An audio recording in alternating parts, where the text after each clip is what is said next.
निषाद राज, आप तीनों मेरे साथ मेरे घर चलिए। श्री राम कोमल स्वर में, वनवासी होने की वजह से हम घर नहीं जा सकते। राम का कथन सुन के निषाद राज उनको फल और कंदमूल ला के दे देते हैं। उस दिन श्रृंगवेरपुर में ही रुक जाते हैं और उसी दिन की रात में जब राम सीता सो रहे हैं और बाकी सब वहाँ से चले जाते हैं, तब लक्ष्मण देवी को बुलाते हैं तो वो प्रकट हो जाती हैं। लक्ष्मण निद्रा देवी से, हे निद्रा देवी, आप मेरी निद्रा 14 वर्ष के लिए ले लीजिए। निद्रा देवी, फिर मुझे तुम्हारी निद्रा किसी को तो देनी ही होगी।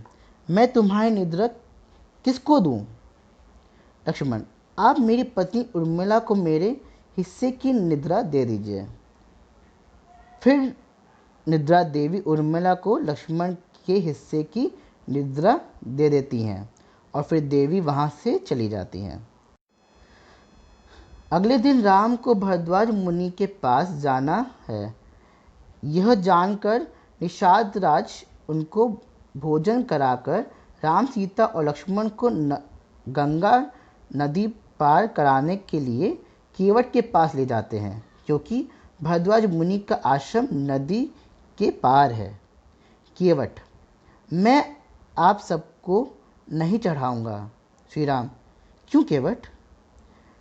केवट, जैसे अहिल्या की शिला को आपके पैर स्पर्श करते ही वो इंसान में परिवर्तित हो गई थी, वैसे ही कहीं मेरी नाव परिवर्तित ना हो जाए और मैं पहले आपके पैर पगारूंगा तो ही नाव पर बैठाऊंगा।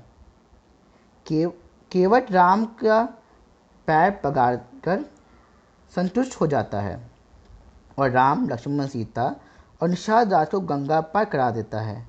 हीरा जी अपनी वही अंगूठी दे देती हैं जो राजा दशरथ जी ने उनको दी थी, वो श्री राम को दे देती हैं और केवट का मूल चुकाने के लिए श्री राम अंगूठी केवट को देकर केवट का मूल चुकाते हैं और केवट श्री राम को वापस कर देते हैं वो अंगूठी, क्योंकि वो कहते हैं मुझे इसका मूल्य नहीं चाहिए। गंगा पार करके ही चारों भरद्वाज मुनि से मिलने जाते हैं। भरद्वाज मुनि सबको अंदर बुला के अपने पास बैठा लेते हैं, पर निषाद राज नीचे बैठ जाते हैं। भरद्वाज मुनि निषाद राज से, आप राम के मित्र हैं, आप ऊपर बैठिए। निषाद राज ऊपर बैठ जाते हैं। श्री राम भरद्वाज मुनि से, ऋषिवर, आप हमें एक ऐसा स्थान बताइए जो अयोध्या से बाहर हो और दूर भी। भरद्वाज मुनि, वाल्मीकि ऋषि के आश्रम के पास चित्रकूट है, आप तीनों वहाँ जाकर रह सकते हैं। वह अयोध्या की सीमा से बाहर है और दूर भी, तो आप लोग वहाँ जाएं। श्री राम, लक्ष्मण और सीता यमुना पार करके वन में चल रहे थे, तभी राम के पैर में कांटा चुभ जाता है। लक्ष्मण कांटे को निकाल देते हैं। सबको प्यास लगती है, पास की बस्ती देख वहाँ चले जाते हैं और वहाँ पूछते हैं, वाल्मीकि ऋषि का आश्रम कहाँ है? बस्ती वाले कहते हैं पास में ही है। फिर तीनों ऋषि वाल्मीकि के आश्रम पहुँचते हैं।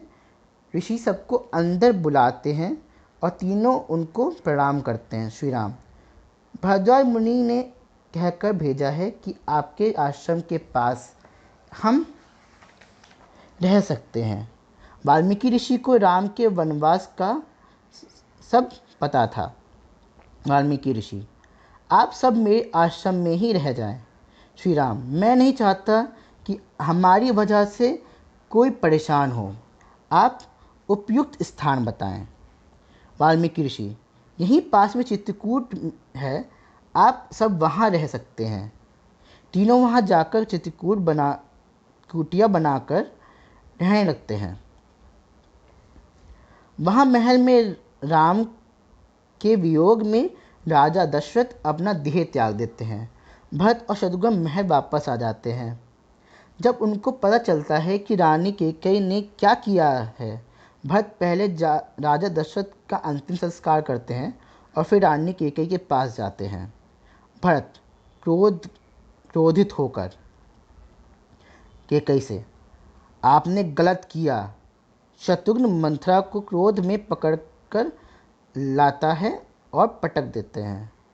भरत कैकेयी से, आपने ये क्यों किया? क्यों? रानी कैकेयी, तुम्हारे लिए पुत्र, तुम्हें राजा बनाने के लिए।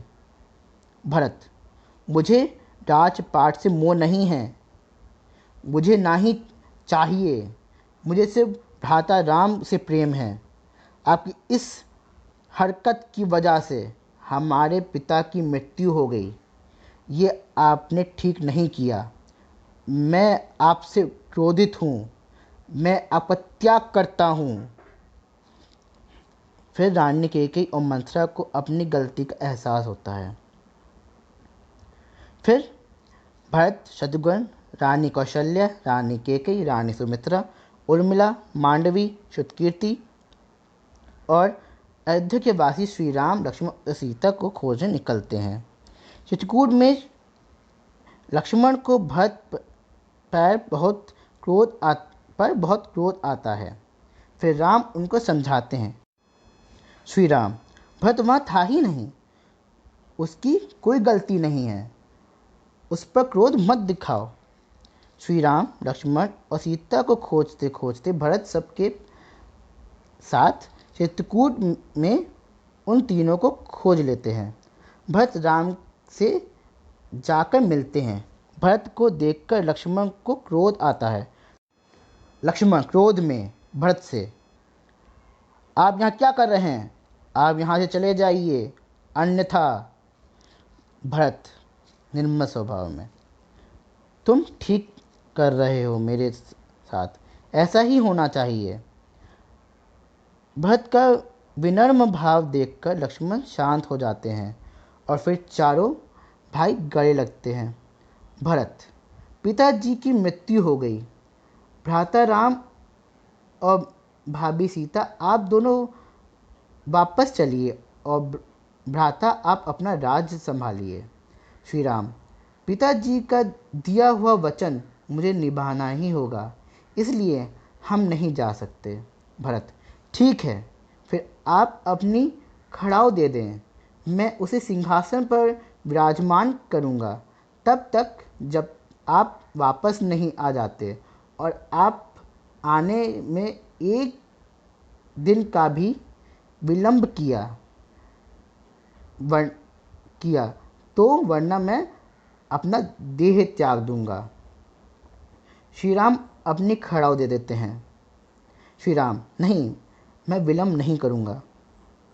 फिर भरत सबके साथ वापस अयोध्या के लिए चले जाते हैं और श्री राम की पादुका को साथ ले जाते हैं। वापस पहुंचकर श्री राम की पादुका को राज सिंहासन पर विराजित कर राजमहल छोड़कर नंदीग्राम में निवास कर लेते हैं। शत्रुघ्न राज संभालते हैं और भरत नंदीग्राम से राज संभालते हैं। यहाँ पे हमारा अयोध्या कांड पूरा होता है।